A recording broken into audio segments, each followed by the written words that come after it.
નમસ્કાર વિદ્યાર્થી મિત્રો, જય શિક્ષણ. લાસ્ટ લેક્ચરની અંદર આપણે સ્વાધ્યાયની અંદર કામ કરતા હતા. હજી પણ વધુ વિદ્યુત સ્થિતિમાન અને કાર્ય વિશેનો ખ્યાલ સ્પષ્ટ થાય એ માટે વળી પાછા આજે સ્વાધ્યાયની અંદર કામ કરીએ. તો આજે દાખલો જે આપણે ગણવાનો છે એની અંદર તમે રકમ જુઓ તો કંઈક આ પ્રમાણે આપેલી છે કે 1 મિલીકુલમ વિદ્યુત ભાર ઉદ્ગમ બિંદુએ રહેલો છે. એક નાના -2 × 10⁻⁹ કુલમ વિદ્યુત ભારને P 0,03 સેન્ટીમીટર એટલે કે x y અને z એટલે z અક્ષ ઉપર આવેલો છે 0,03 સેન્ટીમીટર એ બિંદુએથી આ 0,6 સેન્ટીમીટર 9 સેન્ટીમીટર એટલે આ yz સમતલમાં આવેલા બિંદુએ થઈ q 0,4 સેન્ટીમીટર 0 એટલે કે પાછો ક્યાં y અક્ષ ઉપર x y અને z y અક્ષ ઉપર લાવવા માટે કરવું પડતું કાર્ય છે આપણે મેળવવાનું છે. બિંદુએ લાવવા માટે કાર્ય શોધો. તો આપણે પહેલાથી રચના બતાવીએ કે હકીકતમાં જે વિદ્યુત ભાર ક્યાં છે રહેલો છે અને ક્યાંથી ક્યાં છે જાય છે.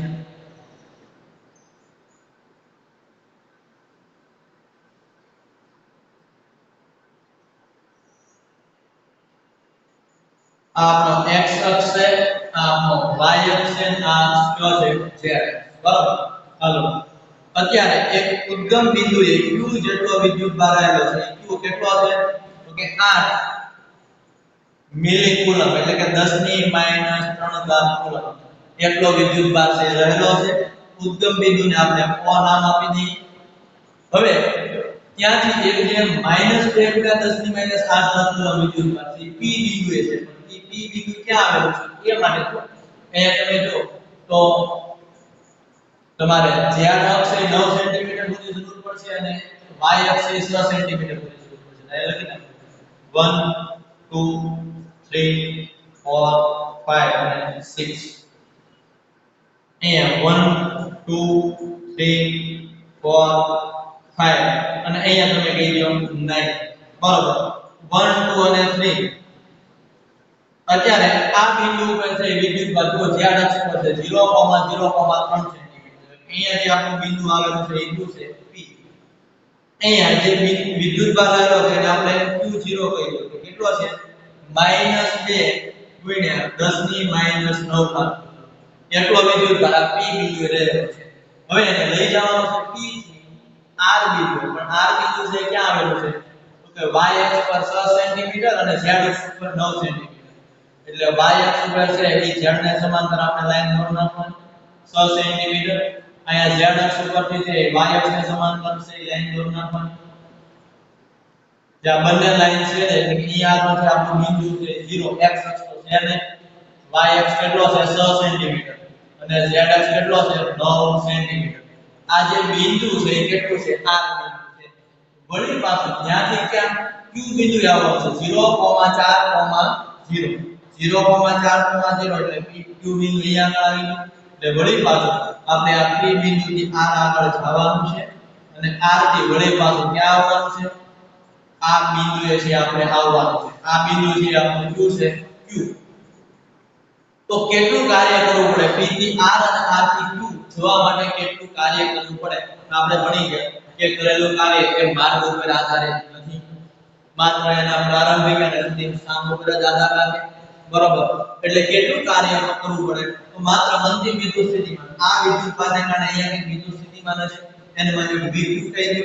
આને કારણે અહીંયા વિદ્યુત સ્થિતિમાન હશે એટલે Vp કહી દો. એ બંનેનો વિદ્યુત સ્થિતિમાનનો તફાવત ગુણ્યા જે વિદ્યુત ભારને તમારે લઈ જવાનો છે એનો તમે ગુણાકાર કરો તો આપણને શું મળી જાય કાર્ય મળી જાય.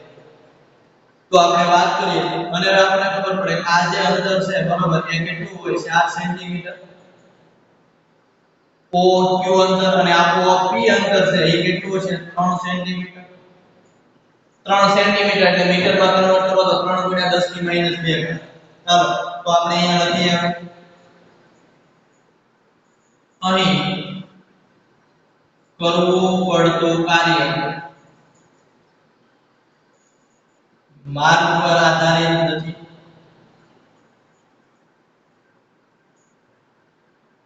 માત્ર પ્રારંભિક અને અંતિમ સ્થાન પર આધાર રાખે.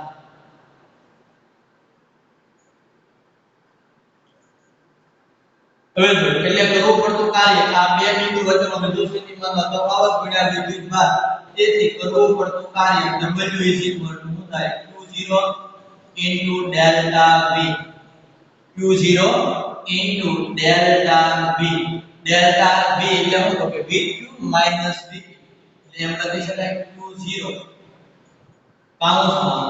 VQ minus VP. અને VQ એટલે શું? VQ એટલે કેટલું સમજવાનો પ્રયત્ન કરો કે આ બિંદુથી લઈ અને આ બિંદુ વિદ્યુત સ્થિતિમાન મેળવવા તો વિદ્યુત ભાર કેટલો છે Q, એટલે KQ r, r એટલે આ 4 સેન્ટીમીટર, એની અંદર કેટલું થાય OQ જેટલું, એટલે તમે એમ લખી શકો Q0 વિદ્યુત સ્થિતિમાન VQ છે કેટલું હોય તો કે KQ OQ માઈનસ KQ ઉપર આ P બિંદુ અંતર કેટલું છે OP એટલે કે 3 સેન્ટીમીટર OP, બરોબર છે. હવે KQ ને તમે બહાર કાઢી લો, KQ ને બહાર કાઢી લો એટલે આમ લખી શકાય KQ Q0 તો હતું તો વધ્યું 1/OQ 1/OQ minus 1/OQ minus 1/OP. હવે છે આપણે બધી છે કિંમત મૂકી દઈએ. k ની કિંમત કેટલી છે 9 ગુણ્યા 10 ની 9 ગુણ્યા Q 8 ગુણ્યા 10 ની minus 3 થાય, 8 ગુણ્યા 10 ની minus 3 થાય ગુણ્યા Q0 minus 2 ગુણ્યા 10 ની minus 9 થાય અને 1/OQ એટલે આ 4 સેન્ટીમીટર અને મીટરમાં હું લખું એમ લખી શકાય 1/4 ગુણ્યા 10 ની minus 2 OP એટલે 3 સેન્ટીમીટર એટલે 3 ગુણ્યા 10 ની minus 2 10 ની minus 2 બાદ ઉપર જવાનું એટલે 100 થઈ જાય, આ 10 ની minus 2 ઉપર જવા જોઈએ એટલે 100 થઈ જાય એટલે 1/4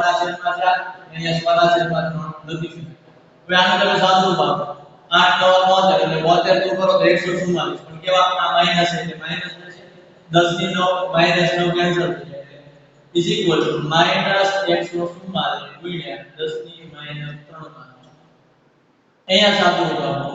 100 ઉપર લે એટલે 100 ના છેદમાં 4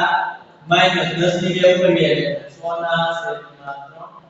હવે જો ચોકડી ગુણાકાર કરો તો 3 અહીંયા નો એટલે 100 ગુણ્યા 3 એટલે 300, 4 અહીંયા એટલે 100 ગુણ્યા 4 એટલે 400, 300 માઈનસ 400 છેદમાં 2 નો ગુણાકાર એટલે 12, 300 માઈનસ 400 એટલે માઈનસ 100 એટલે માઈનસ 144 ગુણ્યા 10 ની minus 3 માઈનસ 100 ના છેદમાં 12 ચોકડી ગુણાકાર કર્યો છે હા તો આ વશે એટલે હું થઈ ગયું વત્તા 12 144 એટલે હું થઈ ગયું 12 ગુણ્યા 10 ની minus 3 આ 100 છે એટલે 10 નો વર્ગ તમે લખી શકો 10 ની minus 3 અને plus 2 minus 3 અને plus 2 એટલે હું થઈ ગયું minus 1 એટલે તમે એમ લખી શકો 1.2 પણ કાર્ય છે તો એનો શું આવશે જૂલ, તો કરવું પડતું કાર્ય છે એ 1.2 જૂલ જેટલું છે તમારે કાર્ય કરવું પડે. આ P થી Q બિંદુએ જો આપણે જોવું હોય આ P થી Q બિંદુએ જો આપણે જોવું હોય તો કેટલું કાર્ય કરવું પડશે 1.2 જૂલ જેટલું કાર્ય કરવું પડે. એમાં આ બિંદુનો કોઈ રોલ નથી, માત્ર તમારે ભૂલ થાય એટલા માટે છે આવું ઉદાહરણ આપે કે આપણે ક્યાં છે બાકી આને કોઈ ધ્યાનમાં લેવાની જરૂર છે નહીં, સીધું ક્યાં સુધી જવાનું P થી Q આવે. ચાલો નેક્સ્ટ 1.5 માઇક્રોકુલમ અને 2.5 માઇક્રોકુલમ વિદ્યુતભાર ધરાવતા નાના ગોળાઓ એકબીજાથી 30 સેન્ટીમીટર અંતરે રહેલા છે.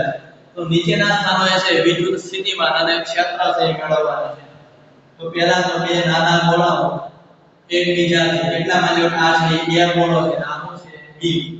એકબીજાથી કેટલા દૂર રહેલા છે 30 સેન્ટીમીટર એકબીજાથી 30 સેન્ટીમીટર દૂર રહેલા છે. આ પહેલો વિદ્યુતભાર છે એને આપણે Q2 કહીએ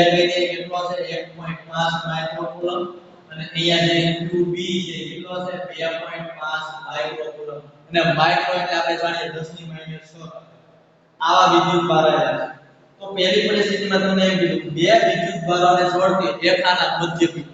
એટલે આ બે વિદ્યુતભારોને જોડતી રેખા એટલે આ એનું મધ્ય બિંદુ અહીંયા માની લો કે મધ્ય બિંદુને તમે C વડે દર્શાવી. આ જે અંતર છે તમારું કેટલું થાય 15 સેન્ટીમીટર અને આ અંતર પણ કેટલું દીધા છે 15 સેન્ટીમીટર કારણ કે બે જે તમારા વિદ્યુત ભાર છે એનું શું છે મધ્ય બિંદુ હોય તો અંતર શું થાય અડધું અડધું થાય 15 સેન્ટીમીટર અને 15 સેન્ટીમીટર બરાબર છે હા હવે આ સી બિંદુએ વિદ્યુત સ્થિતિમાન મેળવવાનું છે અને વિદ્યુત ક્ષેત્ર છે એ મેળવવાનું છે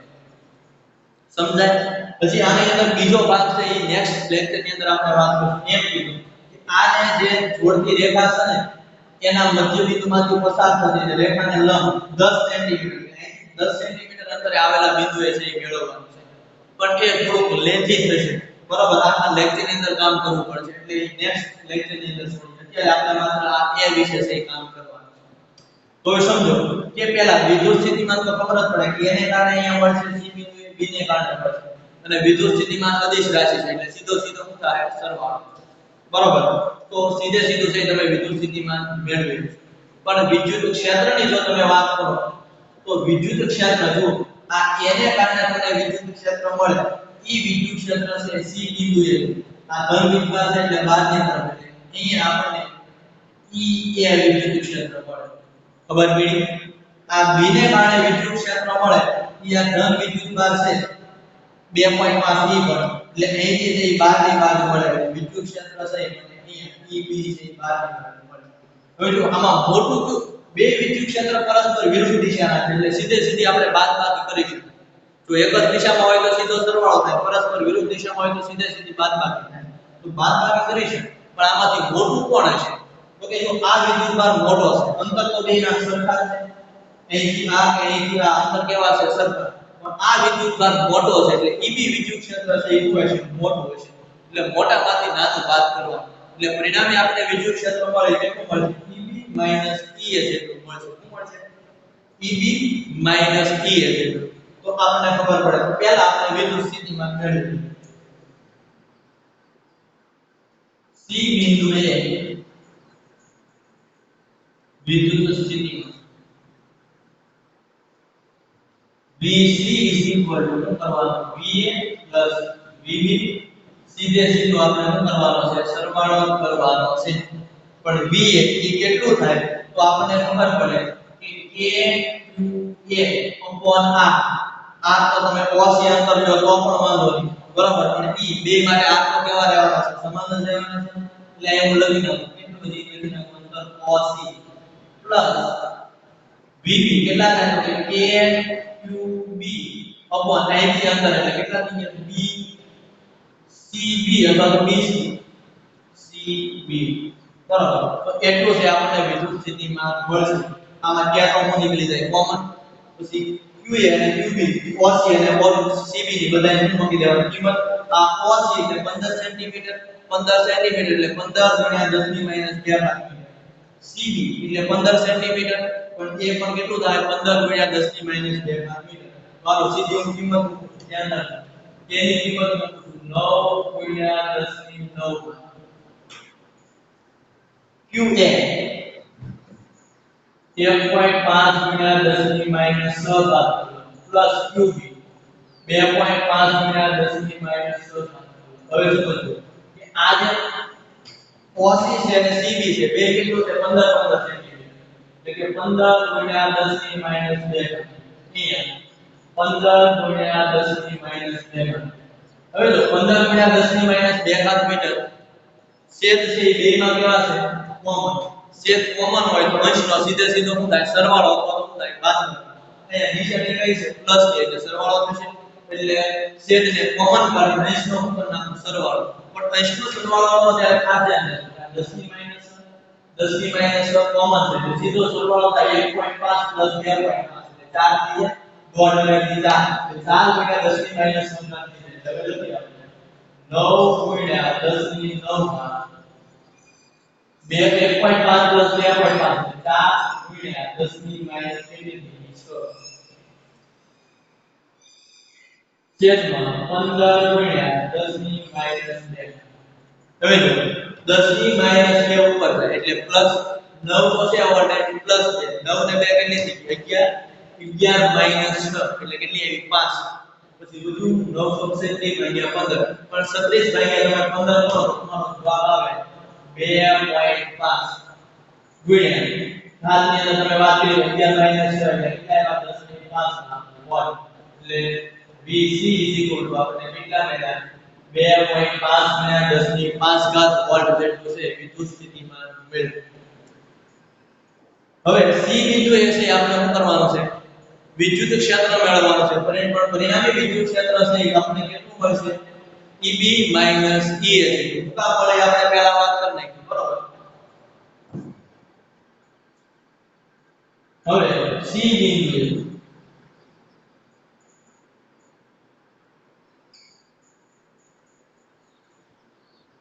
પરિણામી વિદ્યુત ક્ષેત્ર મેળવવા માટે પરિણામી વિદ્યુત ક્ષેત્ર જો આપણે EC મેળવવું હોય તો શું કરવું પડે EB માંથી EA શું કરવું પડશે બાદ પહેલા આપણે મૂલ્યની જ વાત કરીએ પછી આપણે એની દિશા કહી દઈશું બરોબર. EB - EA EB કેટલું રહે KQB R2 આ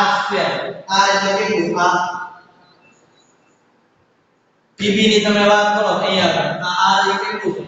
તો કે CB જેટલું કેટલું છે CB જેટલું પણ એ પણ કેટલું છે 15 સેન્ટીમીટર છે પણ અહીંયા છતાં લખી નાખીએ આપણે CB નો સ્ક્વેર પ્લસ ક્યાં માઈનસ બરાબર KQA અંદર કેટલું છે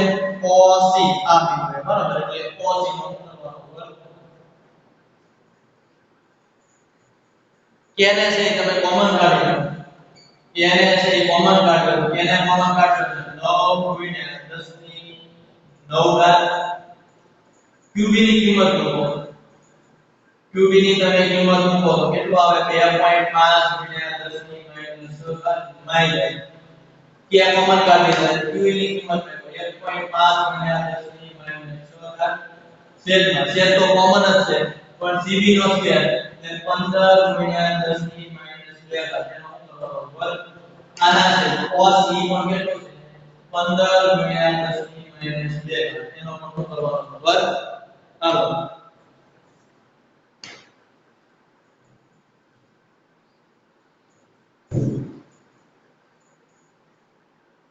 2.5 * 10 ની -6 છેદ કોમન છે છેદ કોમન હોય એટલે અંશનો સીધે સીધો શું થાય સરવાળા અથવા તો બાદબાકી એટલે 2.5 માં તમે 1.5 બાદ કરો એટલે કેટલા વધે 1 * 10 ની -6 છેદ કોમન છે એટલે કેટલા 15 * 10 ની -2 ઘાત નો વર્ગ 15 નો વર્ગ 225 એટલે 10 ની -2 ઘાત નો વર્ગ કેટલો થાય 10 ની -4 9 * 10 ની 9 ઘાત ગુણ્યા 2.5 માંથી 1.5 થાય એટલે 1 ગુણ્યા 10 ની -6 ઘાત આખાના છેદમાં 225 ગુણ્યા આખાના છેદમાં 225 ગુણ્યા 10 ની -4 225 ગુણ્યા 10 ની -4 થઈ ગયું ખ્યાલ આવી ગયો હાલો તો હવે વિચારો કે આ 9 ભાગ્યા 225 9 ભાગ્યા તમે 225 કરશો પછી ઘાતની અંદર તમે વાત કરો -4 છે ઉપર જાય -4 ઉપર જાય કેટલા થઈ -4 તમારા ઉપર જાય ઓલરેડી +9 છે 9 ને 4 કેટલા થઈ ગયા 13 માંથી જો હવે 9 ભાગ્યા તમે 225 કરશો તો તમારો જે આન્સર આવશે 0.04 0.04 આ 4 ને 9 13 માંથી 6 જાય એટલે કેટલા આવે 10 ની 7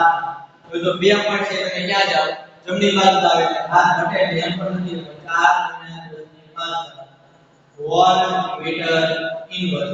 વિદ્યુત ક્ષેત્ર છે બરાબર એનો એકમ હમણાં આપણે જોયો બરાબર કે વિદ્યુત સ્થિતિમાન ઉપર વોલ્ટ મીટર ઇન્વર્સ પણ લખીશું અથવા તો બીજો એકમ છે એ છે ન્યૂટન કુલમ્બ ઇન્વર્સ એટલું છે એ આપણે EC પરિણામી છે એ તમને વિદ્યુત ક્ષેત્ર મળશે આ એનું મૂલ્ય છે પણ એની દિશા ક્યાં હોવી જોઈએ કે ઓલરેડી આ ડાબી બાજુ એટલે કે 2.5 માઇક્રોકુલમ્બ થી 1.5 માઇક્રોકુલમ્બ તરફ આ વધુ છે એટલે પરિણામી દિશા તો હજી ક્યાં રહેવાનું છે ડાબી બાજુ રહેશે ભલે હું એમ કહું આ છે કેટલું છે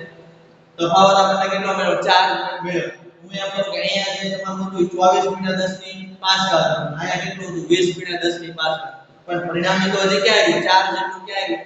ડાબી બાજુ એટલે તમે એની દિશા કહી શકો ક્યાં છે 2.5 માઇક્રોકુલમ્બ થી 1.5 માઇક્રોકુલમ તરફ દિશા 2.5